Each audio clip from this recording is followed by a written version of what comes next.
안녕하십니까, 이문학 연구소입니다. 이번 시간에도 우리 역사 속의 범죄자들에 대해서 살펴보는 시간 갖도록 하겠는데요. 그 70번째, 그 지역의 모두가 공범이었다, 밀양 집단 성폭행 사건에 대해서 이야기해 보도록 하겠습니다. 자, 70번째, 115명의 용의자와 44명의 가해자, 그리고 1명의 피해자. 집단이라는 이름은 매우 강력한 힘을 갖게 됩니다. 개인으로서는 도저히 해결할 수 없는 일을 집단은 가능하게 만들기도 하죠. 일전에 삼국지 연희 속 리더에게 배우다 성공한 리더들의 특징 편에서 조조의 인재풀이 당대의 천재였던 제갈량을 이기는 결과를 가져왔다라는 이야기를 잠깐 이야기했던 적이 있는데, 이것이 바로 집단지성의 힘이라고 할 수 있죠. 물론 집단지성처럼 긍정적인 면만 존재하는 것은 아닙니다. 오히려 집단 따돌림이나 집단 폭행과 같이 부정적인 의미로 사용되는 경우가 더 많은 듯합니다. 그리고 그중 최악이 바로 오늘 이야기할 집단 성폭행이 아닐까 생각이 듭니다. 1. 피해자 최양의 악몽. 2003년 6월 울산 중구에 살던 최양, 당시 14살 소녀는 이 소녀는 우연히 채팅을 하다가 고등학생이었던 박군, 당시 17살의 박군과 연락이 닿게 됩니다. 최양은 울산에서 태어나고 자랐으며 아래로는 여동생과 남동생이 있었습니다. 하지만 최양의 아버지는 알코올 중독자였고 가정폭력을 일삼았다고 해요. 특히 술만 마시면 어머니 윤씨, 당시 33살의 윤씨를 구타해서 2003년 1월에는 어머니가 이혼을 하고 집을 나가기까지 합니다. 그리고 어머니가 사라진 집에서 폭력의 대상은 이제 최양으로 바뀌게 되었고, 최양은 아버지의 폭행과 폭언 등의 고통을 받아야 했습니다. 이처럼 아버지의 가정폭력에서 힘들었던 최양은 고등학생 오빠의 친절에 호감을 느끼게 됩니다. 그렇게 연락을 이어가던 중에 2004년 1월 박군은 최양에게 만나고 싶다라고 하면서 자신이 살고 있는 밀양에 놀러 오라고 초대를 합니다. 그러나 다정한 고등학생 오빠인 것처럼 보였던 박군은 사실 당시 이 밀양 지역에서 폭행과 금품 탈취 등을 일삼던 이른바 밀양의 일진 조직인 밀양연합에 속한 그러니까 일종의 깡패였던 거죠. 안타깝게도 이런 사실을 전혀 알지 못했던 최양은 박군을 만나기 위해서 밀양으로 갔고요. 최양을 밀양까지 불러들인 박군은 처음 만난 최양을 쇠파이프로 가격해서 기절을 시켜버립니다. 그리고 이후에 기절한 최양을 동료 깡패들과 함께 들쳐 업고 밀양 가곡동의 한 여인숙으로 끌고 갔죠. 그리고 그날 최양은 누군지도 모르는 12명, 그러니까 박군을 포함한 12명의 남자들에게 집단 성폭행을 당하게 됩니다. 그러나 최양의 악몽은 끝이 아니라 시작이었습니다. 이 밀양연합 깡패들은 집단 성폭행 당시 그 모습을 캠코더와 휴대전화 등으로 촬영을 했고, 자신들의 말을 듣지 않으면 인터넷에 뿌려버리겠다라는 협박을 했죠. 최양은 혹시라도 인터넷에 자신의 영상이 유포될까 두려워서 경찰은 물론이고 부모님에게도 자신이 성폭행 당했다라는 사실을 알리지 못했습니다.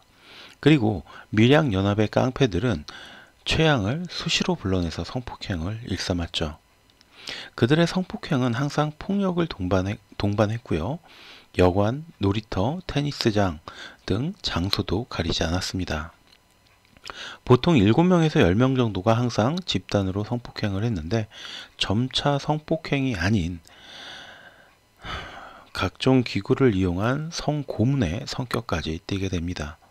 게다가 이 처참한 광경을 다시 영상으로 또 촬영을 했고요. 이 영상 촬영을 위해서 깡패들은 자신들과 친분관계에 있던 다른 여고생들을 동원하기까지 했습니다. 더 어이없는 것은 실제로 이들은 그 영상을 인터넷에 유포하기까지 했다라고 밝혀졌죠. 정말 이 쓰레기 같은 밀양연합의 만행은 더욱 대담해지는데, 최양의 동생, 당시 12살이었던 동생은 물론이고 최양의 사촌 언니였던 정양, 당시 15세까지 밀양으로 불러들여서 폭행하고 금품을 빼앗게 됩니다. 그나마 다행이었던 것은 둘 다 여학생이었음에도 성폭행까지는 당하지 않았다는 점. 이걸 다행이라고 해야겠죠. 이런 생활이 1년 지속되면서 최양은 극심한 우울증과 신경쇠약을 겪게 되었고, 결국 수면제 20알을 삼키고 자살을 기도합니다. 다행히 이틀 만에 깨어난 최양은 울산의 한 산부인과에서 치료를 받게 되었고요. 그 과정에서 또다시 자살을 시도합니다. 그리고 조카를 만나러 왔던 이모는 최양에게 안 좋은 일이 있었구나 라는 것을 직감했고, 끈질기게 설득해서 최양에게 일어난 일들을 듣게 됩니다. 그리고 마침내 2004년 11월 25일 오후 8시경 이모에게 사건을 전해들은 최양의 어머니가 직접 112에 신고하면서 최양의 1년 가까이 겪었던 이 끔찍한 사건이 세상에 알려지게 됐죠. 검찰과 경찰의 2차 가해. 최양의 어머니는 피해자의 신분을 철저하게 보호해줄 수 있는지를 몇 차례나 묻고 다짐까지 받았습니다. 신고를 받고 출동한 울산 남부경찰서도 비공개를 약속했죠. 그러나 그것은 경찰의 기만이었을 뿐입니다. 경찰은 최양 학대 사실을 경찰은 최양 자매에게 여경에게 조사를 받게 하겠다라고 약속을 했으나 지키지 않았고요. 때문에 최양은 자신이 당했던 성적 피해와 학대 사실을 남자 경찰관에게 설명하는 이 수치스러움을 겪어야 했습니다. 그뿐만이 아니라 수사를 맡은 경찰관은 정량에게 니네들이 꼬리치며 좋아서 찾아간 것 아니냐, 내가 밀양이 고향인데 밀양물을 다 흐려놓았다 등의 입에 담지 못할 폭언을 했죠. 더 어처구니 없는 것은 범인 식별을 위한 방이 따로 있었는데도 불구하고 피해자와 가해자를 같은 조사실 안에 넣고는 최양에게 범인을 지목해봐라 라고 했던 거죠. 이딴 게 무슨 경찰입니까? 정말 쌍욕이 나오네요. 최양은 경찰 수사 기간 동안 9차례나 불려갔고요. 한 번에 7시간에서 8시간 가까이 진술을 해야 했고, 이 과정에서 가해자와 가해자 부모들로부터 가만두지 않겠다는 등의 협박을 받기까지도 했습니다. 대체 누가 피해자이고 누가 가해자인지 모를 상황이 이 경찰서라는 곳 안에서 일어났던 거죠. 더 어이없는 것은 담당 경찰관들이 노래방에 가서 도우미를 불러놓고는 피해 여중생의 실명을 거론하면서 누구와 닮았네, 밥맛 떨어진다 등의 막말을 쏟아냈다라는 점입니다. 그러니까 노래방 가서 경찰관이라는 것들이 도우미를 불러놓고 그 도우미한테 그 여중생, 이 여중생, 피해자 여중생 최양하고 너 닮았다, 밥맛 떨어진다, 이런 개소리를 했다는 거죠. 해당 도우미가 이런 사실을 정량 가족에게 알리면서 경찰을 향한 비난이 쏟아지게 됐고, 시민단체와 여성단체 등이 반발을 하자 경찰은 강력계 수사팀 4명 전원을 해체했고 여경을 포함한 새로운 수사팀을 편성합니다. 하지만 여론이 들끓자 검찰이 개입해서 특별 수사반을 구성해서 수사를 시작했죠. 또 경찰은 처음에는 비공개로 수사를 하다가 신고가 접수된 지 12일째 되던 날인 12월 6일 가해 학생들에 대한 일제 검거를 실시하며 총 44명의 밀양연합 깡패들을 잡아들입니다. 이 중 밀양 지역의 고교인 밀양 밀성고, 밀양 세종고, 밀양 공고에 재학 중인 학생들이 35명이나 되었습니다. 그리고 경찰은 가해 학생들을 검거한 후에 언론에 보도자료를 냈죠. 당시 최양의 어머니는 한 언론과의 인터뷰에서 경찰은 마치 한 건 한 것처럼 언론에 모두 공개하고 말았다라고 강한 불만을 드러냈습니다. 처음에 이거 뭐라고 했어요? 어머니가 이 보호해달라고, 공개하지 말아달라고, 비공개로 해달라고 이렇게 얘기를 했고, 경찰에서 그렇게 하겠다라는 답변을 듣고 이 신고를 진행한 건데, 이렇게 까발린 거죠. 피해자인 최양의 인권은 철저하게 무시가 되었고, 사건을 취재했던 장영 기자, 당시 CBS의 장영 기자는 사건이 터지고 얼마 후에 경찰의 진급 심사가 있었다. 경찰 입장에서는 어떻게든 사건을 키워서 성과를 내고 싶었던 것 같았다. 취재하는 동안 그런 느낌을 많이 받았다. 또 경찰의 비인권적인 수사가 문제되면서 8명의 경찰관이 징계를 받았지만 1년 후에는 모두 복직했다 라고 밝혔습니다. 그러니까 지들 진급에 도움이 되고 싶어서 피해자였던 최양의 인권을 무시했고, 또 앞에서 이야기했던 것처럼 최양을 정말 미쳐버리게 만들었던 이 경찰관들이 징계를 받았다가 1년 후에 모두 복직까지 했다라는 거죠. 이게 무슨 경찰입니까? 정말.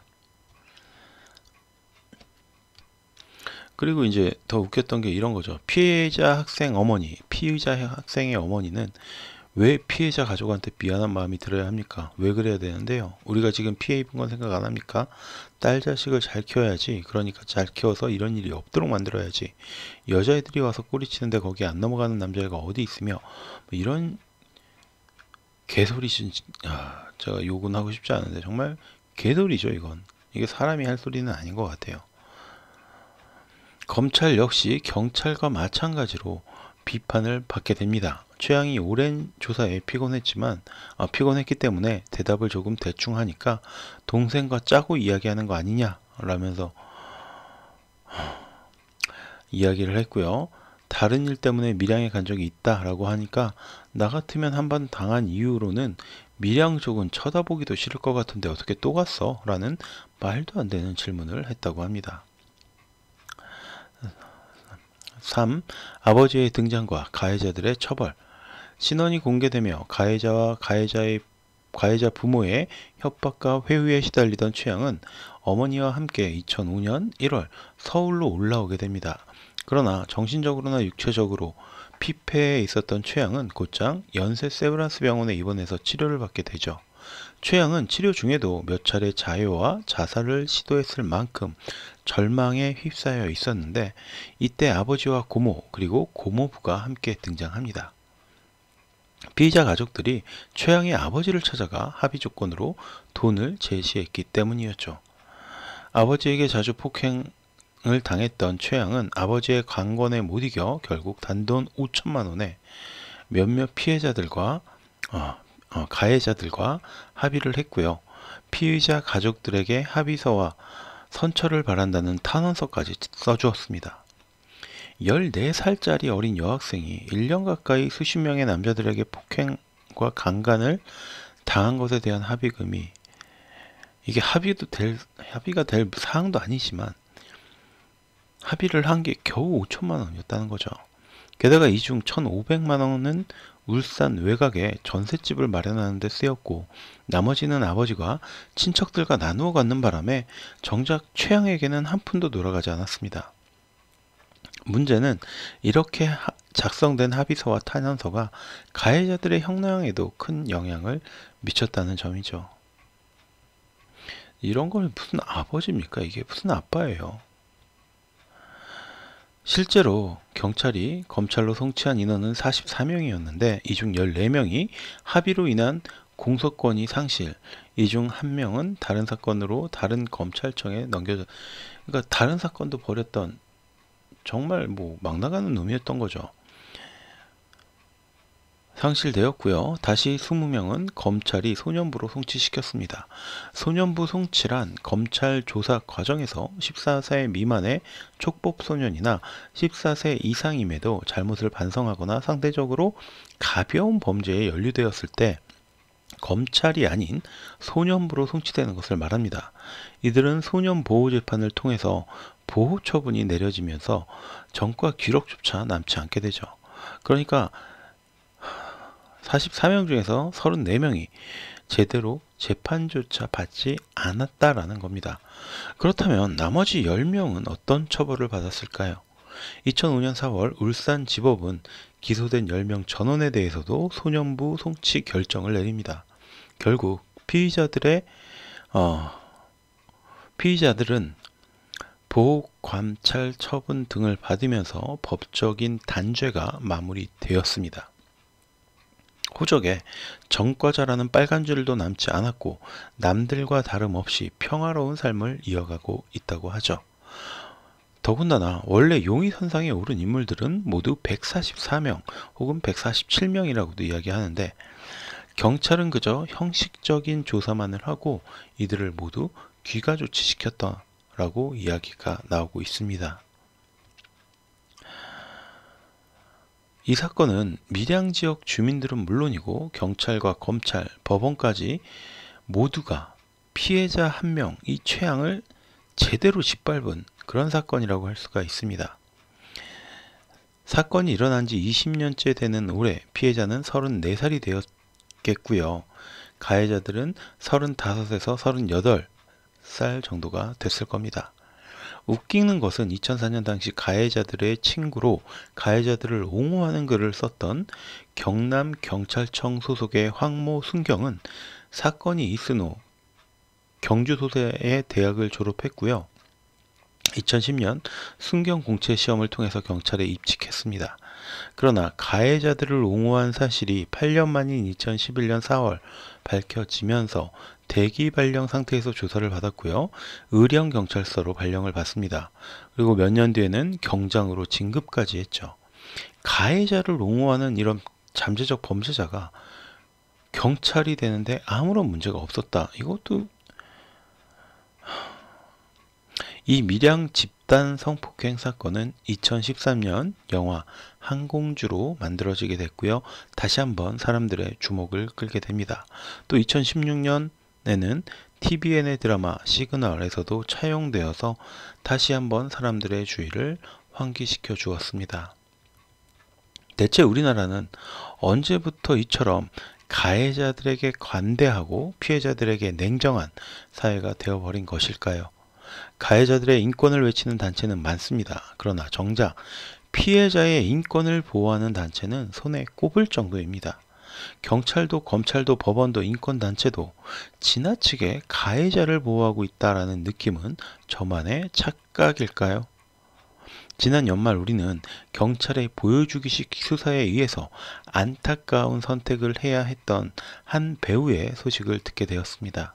혐의 사실이 입증되지도 않은 상태에서 마녀 사냥을 당했던 배우는 현재까지 드러난 사실을 보면 협박 피해자에 가깝습니다.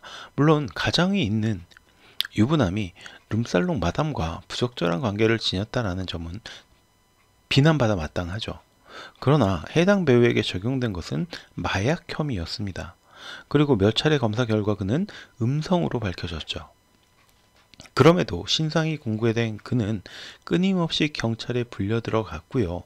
세간의 손가락질을 피해 결국 안타까운 선택을 해야 했습니다. 결과만을 위한 수사, 보여주기를 위한 수사, 이런 것보다 피해자에게 관대하고 피해자의 입장을 존중해주는 그런 수사 방식을 지닌 대한민국이 되기를 꿈꾸어 봅니다. 그럼 오늘 이야기는 여기서 마치도록 하고요. 저는 다음 시간에 또 다른 주제로 여러분들을 찾아뵙도록 하겠습니다.